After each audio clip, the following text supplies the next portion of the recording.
जय हिंद राष्ट्र।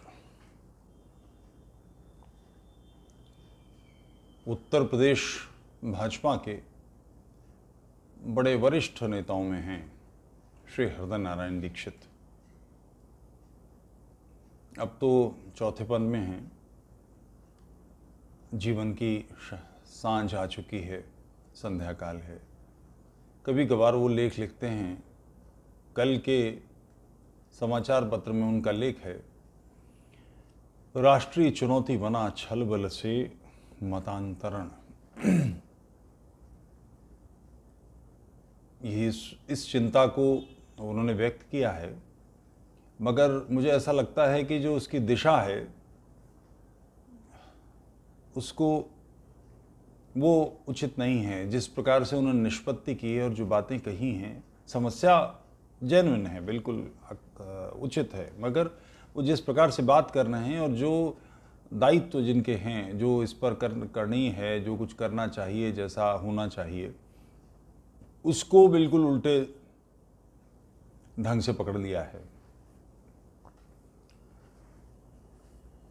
आजकल तो ये कम हो गया है, इसलिए कि अब बोलेंगे तो विरोध होगा। भारतीय जनता पार्टी या हिंदू जागरण मंच, विश्व हिंदू परिषद, धर्म जागरण, बजरंग दल, विद्यार्थी परिषद, वनवासी कल्याण केंद्र, सरस्वती शिशु मंदिर वगैरह वगैरह जितने संगठन हैं, इनका मूल उत्स राष्ट्रीय स्वयंसेवक संघ है। मुझे ध्यान पड़ता है, द्वितीय वर्ष मैंने, यानी राष्ट्रीय स्वयंसेवक संघ की जो ट्रेनिंग होती है, OTC कहते हैं उसको, संघ शिक्षा वर्ग, द्वितीय वर्ष मैंने कानपुर से किया था। और वो पहला वर्ष था जिसमें, क्योंकि उससे पहले प्रदेश के स्तर पर लगती थी OTC, पश्चिम उत्तर प्रदेश, पूर्वी उत्तर प्रदेश दोनों के स्तर पर होती थी। वो पहली बार पश्चिम उत्तर प्रदेश, पूर्वी उत्तर प्रदेश और बिहार को लेकर वर्ग लगा था।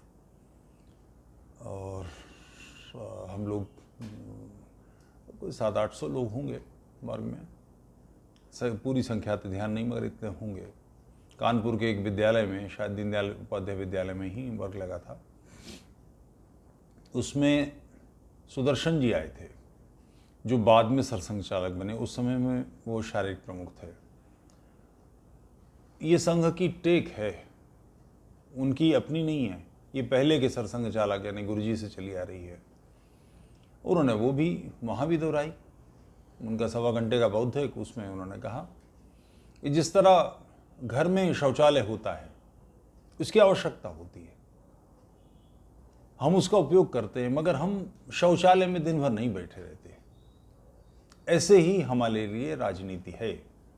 यानी राष्ट्रीय स्वयंसेवक संघ के जो केंद्रीय, उस समय 5 ही अधिकारी होते थे, सरसंघ चालक, बौद्धिक प्रमुख, शारीरिक प्रमुख, व्यवस्था प्रमुख, और एक और कोई चूक रहा है। ये 5 अधिकारी केंद्रीय होते थे। उनमें से एक का अधिकृत बौद्धिक, अधिकृत मार्गदर्शन है ये कि राजनीति शौचालय है। उस समय भारतीय जनता पार्टी थी, या शायद जनसंघ था, अब मुझे याद नहीं उस समय का, मगर हमारा राजनीतिक क्षेत्र था। हमारा उस उत्स से, जो मातृ संगठन है, वहाँ से विचार आ रहा है। उनका बौद्धिक समाप्त हुआ। दोपहर बाद का बौद्धिक था, वो भोजन के बाद जो बौद्धिक होता था, उसके बाद हम सर्वाधिकारी कक्ष में पहुंच गए सुदर्शन जी से मिलने के लिए। और ये संघ का है, ऐसा नहीं है किसी के लिए कोई अनुमति ये सब चाहिए। पहुंचे, सीधे मिल गए।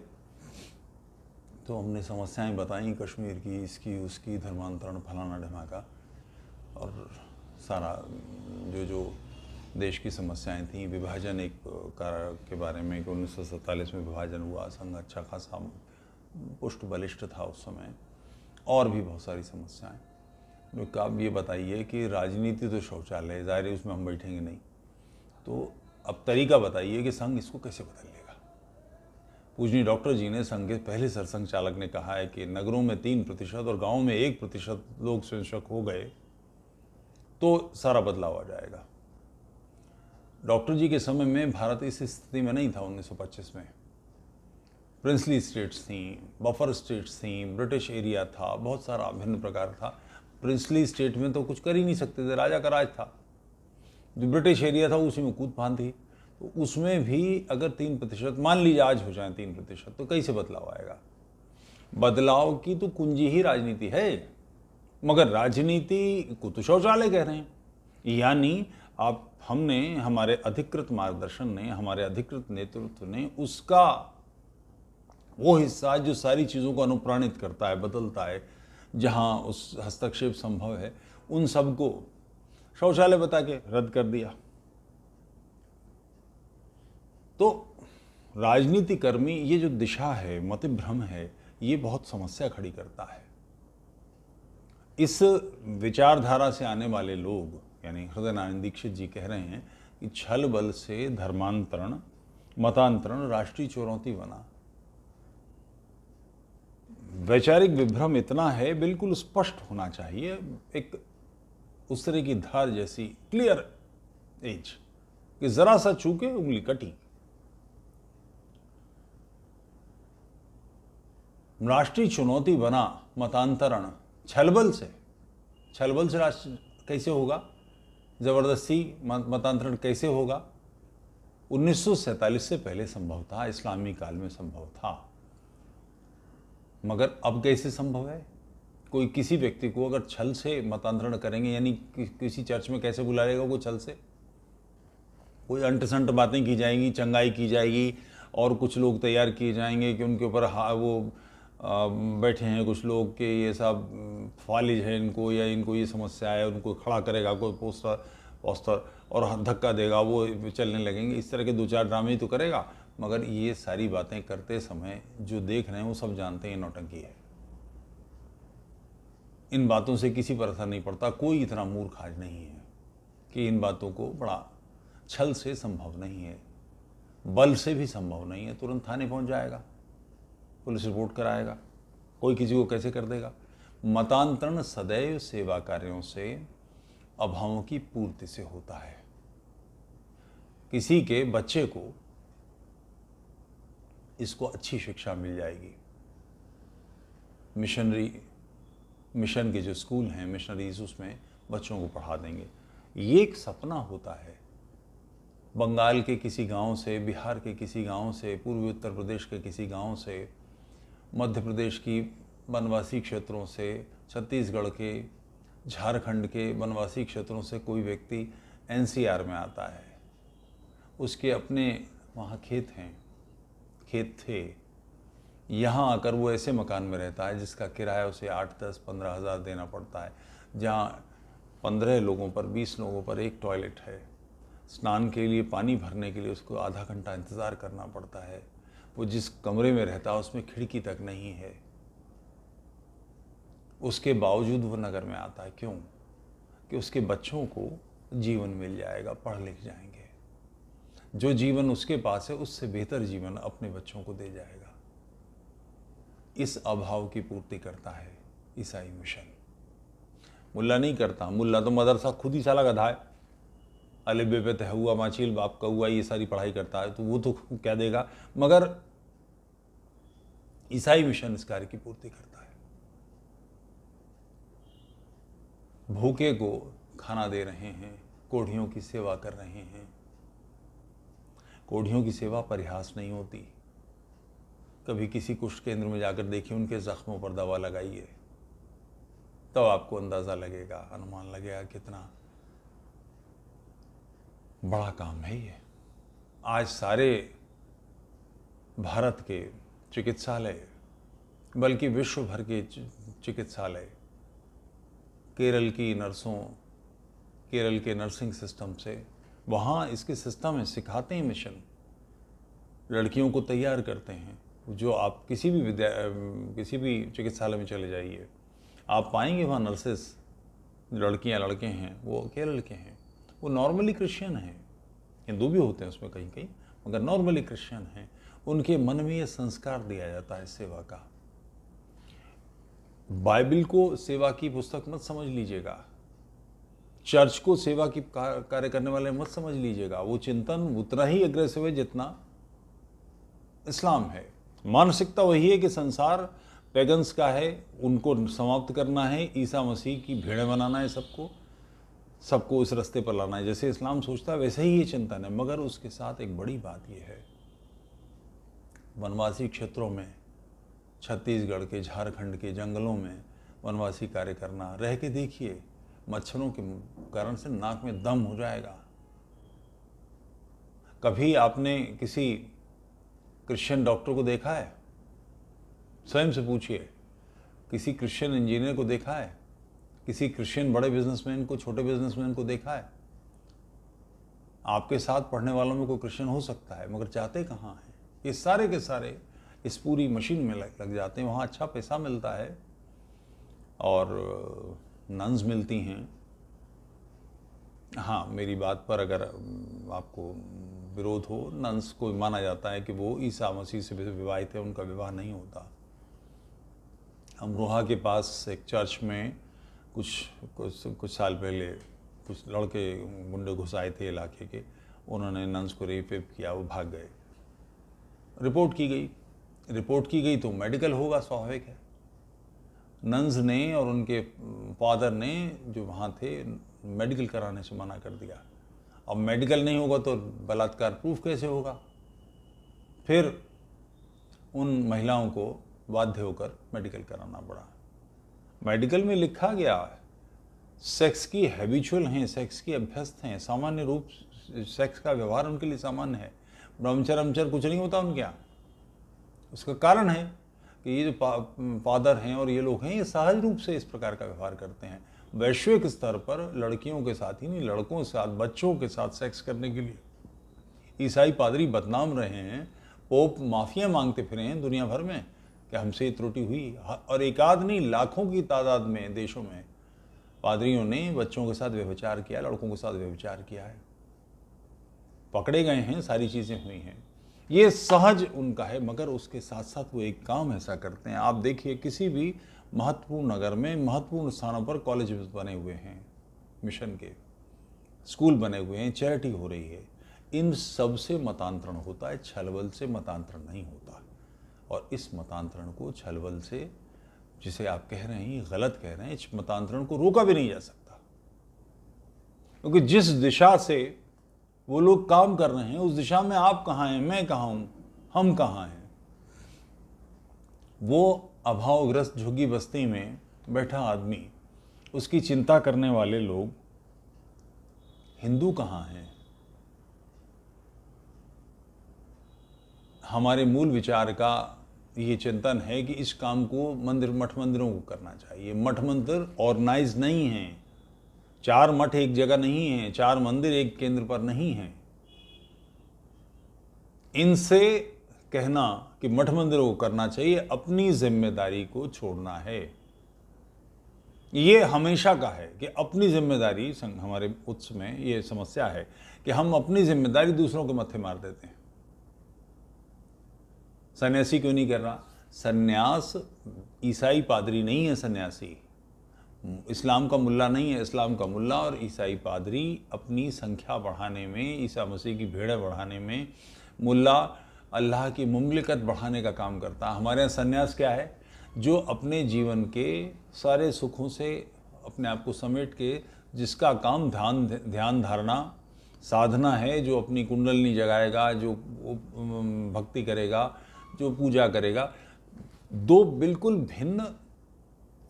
भिन्न संस्थाएं हैं, एक नहीं है।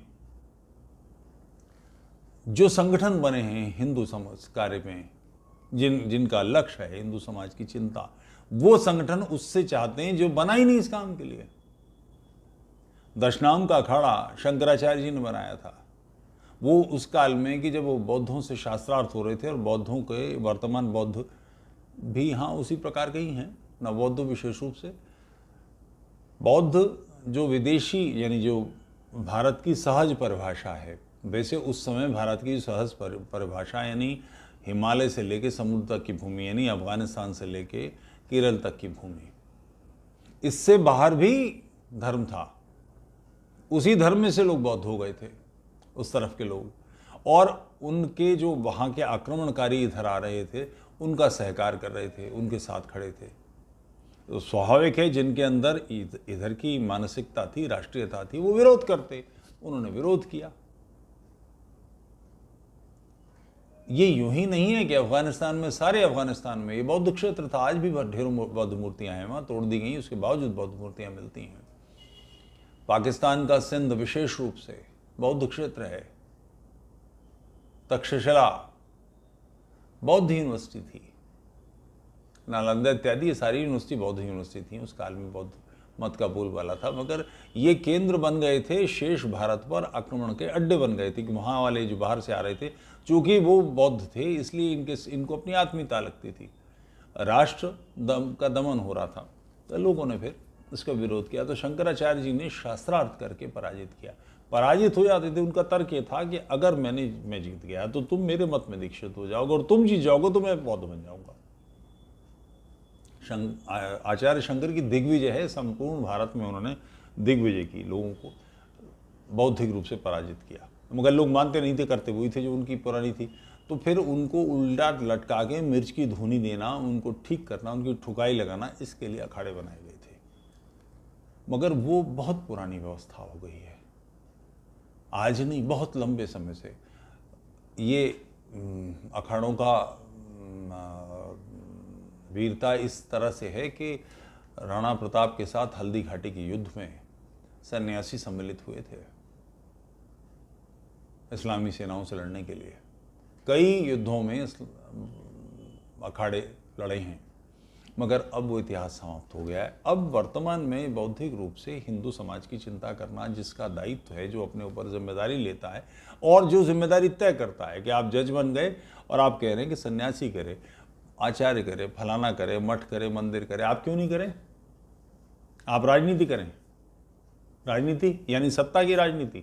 बदलाव की बात में तो आप शौचालय बताएंगे इसको।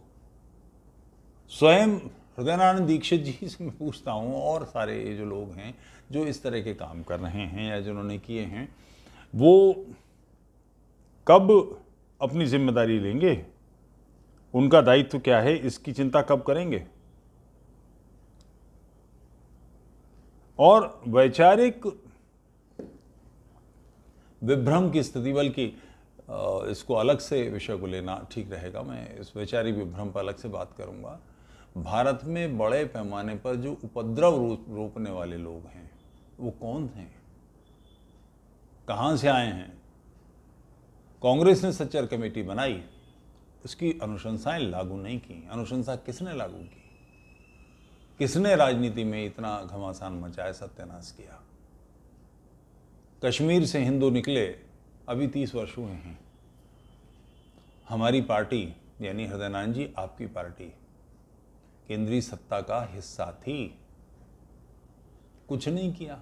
आप केवल मार्गदर्शन करेंगे, राजनीति करेंगे, अपना हित साधेंगे। धर्म के प्रति, राष्ट्र के प्रति आपकी कोई जिम्मेदारी नहीं, जबकि आप आए उसी आधार पर हैं। जैसे कांग्रेस पहले करती थी कि समस्याएं बताती थी मुसलमानों को, हिंदू खा जाएंगे, तुमने विभाजन कराया है, मानसिकता ये थी, इसलिए हमको वोट दो, हम सांप्रदायिकता को शांत रखेंगे। उनकी सांप्रदायिकता नहीं, हिंदू सांप्रदायिकता को शांत रखेंगे, दबाव रखेंगे, और उल्टे सीधे सारे कानून उस समय बन के आए। मुसलमान उनको वोट देते थे। उसी मानसिकता का उपयोग आज हृदयनारायण जी आपकी पार्टी कर रही है, भारतीय जनता पार्टी कर रही है, कि हिंदुओं को डरा रही कि मुसलमान खा जाएंगे। इस्लामी समस्या का समाधान नहीं कर रही, कहीं नहीं समाधान हो रहा। चिंता बताई जा रही है, मगर अपना करनी क्या है? आखिर आप हिंदू चेतना के ज्वार पर ही तो तैर कर आए हैं। केंद्र में, प्रदेशों में जो सरकार आई, किस आधार पर आई हैं? हिंदू चेतना ही तो अब विकसित हुई है। आपको, हमें ये माना जाता है कि हम हिंदू विचार की पार्टी हैं, मगर हम हिंदू विचार के लिए करते क्या हैं? हम लोगों को ये बताते हैं कि मतांतरण छल बल से होता है। ईसाई मिशन काम कर रहा है, एक काम करा दीजिए। सरस्वती शिशु मंदिर सारे भारत में हैं, जो मुसलमान, ईसाई, हिंदू बनता है उसके बच्चों को निःशुल्क शिक्षा सरस्वती शिशु मंदिर में मिलेगी। जो वर्तमान की आधुनिक शिक्षा, आप उसे बुरा अच्छा कुछ भी कहें, मगर समाज की दृष्टि में जो आधुनिक शिक्षा है, अच्छी शिक्षा है, शिशु मंदिर उनमें नहीं आते। फिर भी शिक्षा तो देंगे, जो सरकारी स्कूल है उससे तो बेहतर हैं। इतनी व्यवस्था कर दीजिए कि जो व्यक्ति हिंदू बनेगा उसके बच्चों को निःशुल्क शिक्षा मिलेगी, उसके बच्चों को निःशुल्क कपड़े मिलेंगे, जो भी आप कर सकते हो। इतने भर से परिवर्तन आएगा। इतनी बड़ी योजना, एकल विद्यालय और क्या क्या सब चला रहे हैं, इनका लाभ क्या हो रहा है? एक संगठन खड़ा कर लिया, कुछ लोग इसके लिए तैनात कर दिए, कुछ रेवेन्यू जनरेट होने लगा। उस रेवेन्यू का हिंदू समाज के लिए, अपने राष्ट्र के लिए, अपने चिंतन के लिए कहाँ लाभ मिल रहा है? तो समस्या को गलत दिशा से मत पकड़िए। मतांतरण छलबल से नहीं होता, मतांतरण अभावों की पूर्ति से होता है। एक ऐसा आदमी जो दिन भर रिक्शा चलाता है और 200 रुपये 300 रुपये कमाता है, घर पहुंचता है, उसके 3-4 बच्चे हैं। ध्यान रहे, जनसंख्या बढ़ाने का या जो मेंटेन करने का कार्य है वो यही वर्ग कर रहा है। जो पढ़ा लिखा है, जो आर्थिक रूप से संपन्न है, वो समाज तो 2 बच्चे भी पैदा करके राजी नहीं है। और उसके जो 2 बच्चे हैं, बड़े हो गए हैं, विवाह कर रहे हैं, वो संतान उत्पत्ति करके ही नहीं राजी। जो जिस फेज से आज यूरोप को गुजर रहा है और यूरोप को इस्लाम टेक ओवर करने की तैयारी कर रहा है, इसका कारण ये है कि संख्या नहीं है, बच्चे नहीं हैं। उस फेज में भारत प्रवेश कर रहा है। हमारी बेटियां, हमारी भांजियां, हमारे भतीजियां, हमारे बेटे संतान उत्पत्ति नहीं करना चाहते। तो इस जनसंख्या के स्वाभाविक कब्जे को कौन रोकेगा? वो यही रिक्शे वाला, यही झुग्गी बस्ती में काम करने वाला, यही गरीब आदमी, यही निर्धन व्यक्ति। और उसके सामने ये बात आए कि तुझे 20,000 रुपये मिल जाएंगे, जो कभी जीवन में उसने देखे ही नहीं, उसको ईसाई बनने से कौन रोक लेगा? उसको मुसलमान बनने से कौन रोक लेगा? अगर ये करना है, इसको रोकना है, तो इस अभाव की पूर्ति करनी पड़ेगी। शिक्षा, चिकित्सा बहुत आवश्यक चीज़ है। इस वर्ग की अगर ये पूर्ति कर दी तो मतांतरण रुकेगा, मतांतरण लौट भी सकता है। क्योंकि जो लोग मतांतरित हुए हैं उनके यहाँ अपने परिवार की, अपने निकट के लोगों की, अपने संबंधियों की ललक आज भी है। कोई मुसलमान राजपूत अपने आप को क्यों लिखता है? चौहान क्यों लिखता है? राणा क्यों लिखता है? चौधरी क्यों लिखता है? त्यागी क्यों लिखता है? कि उसे अपने पूर्वजों का, जहाँ से वो आया है, भान है, उनके प्रति उसके मन में आदर है। वो अपने पूर्वजों की पंगत में वापस आ सकता है, मगर उसकी कुछ व्यवस्था करनी पड़ेगी। ये केवल राज्य के करने का काम नहीं है। राज्य इसमें कुछ नहीं कर सकता। कानून बना दिया तो क्या होगा? कौन कहेगा कि मुझे दबाव से बनाया गया है, मैंने 20,000 रुपये लिए हैं अपने बच्चों को पढ़ाने के कारण से मैं ईसाई बन गया हूँ?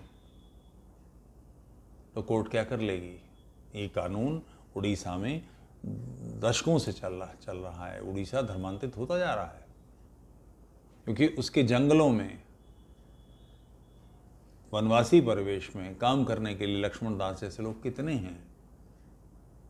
बड़े पैमाने पर लोग निर्माण हों, मेहनत करने के लिए लोग आए, अंतर आएगा, निश्चित बदलाव आएगा। तो समस्या सही समझी गई है, मगर उसके निदान के बारे में या उसकी रचना के बारे में जो ब्लूप्रिंट बना है वो ब्लूप्रिंट गलत है। कम से कम एक काम करें हम सब, विधवा पेंशन है, वृद्धावस्था पेंशन है, सामान्य सरकारी योजनाएं हैं, 5 लाख रुपए तक की चिकित्सा निःशुल्क है। इसके लिए प्रमाण पत्र डीएम के यहाँ से मिलता है। हमारी गली में सब्जी बेचने आने वाला व्यक्ति, रिक्शा चलाने वाला व्यक्ति, ऑटो चलाने वाला व्यक्ति, सफाई करने वाला व्यक्ति, घर में झाड़ू पोंछे के लिए आने वाला व्यक्ति, खाना बनाने वाला व्यक्ति, जो आपके संपर्क में है, चौराहे पर बैठा हुआ जूता काटने वाला आदमी, पॉलिश करने वाला बच्चा, इन सब के रजिस्ट्रेशन डीएम के यहाँ से कराइए, उनके कार्ड बनवाइए। जिससे वो 5 लाख तक की चिकित्सा किसी भी ध्यान रहे किसी भी हॉस्पिटल में करा सकते हैं। उसका पैसा प्रदेश सरकार, केंद्र सरकार देती है। इस योजना में भरपूर ढंग से इस्लामी भर गए। किसी सरकारी अस्पताल में चले जाइए, आपकी काली बंद गोभियाँ ढेरों दिखाई देंगी। अपनी जिम्मेदारी कहीं, जिस व्यक्ति को आप ले गए, जिसका आपने कार्ड बनवा दिया, तय है कि वो व्यक्ति आपका अपना हो जाएगा, आपकी सुनेगा। अभावों की पूर्ति कीजिए। बीच का वैक्यूम है, एक समाज बहुत ऊपर है, दूसरा समाज बहुत पीछे है। एक ही समाज के 2 वर्ग बहुत पीछे हैं। इनके बीच का जो खाली स्थान है, इसको भरने में ईसाई मुसलमान जुटे हैं। इसके कारण से धर्मांतरण हो रहा है, छल बल से नहीं हो रहा। इसको हम भरने लगेंगे, बदलाव आ जाएगा।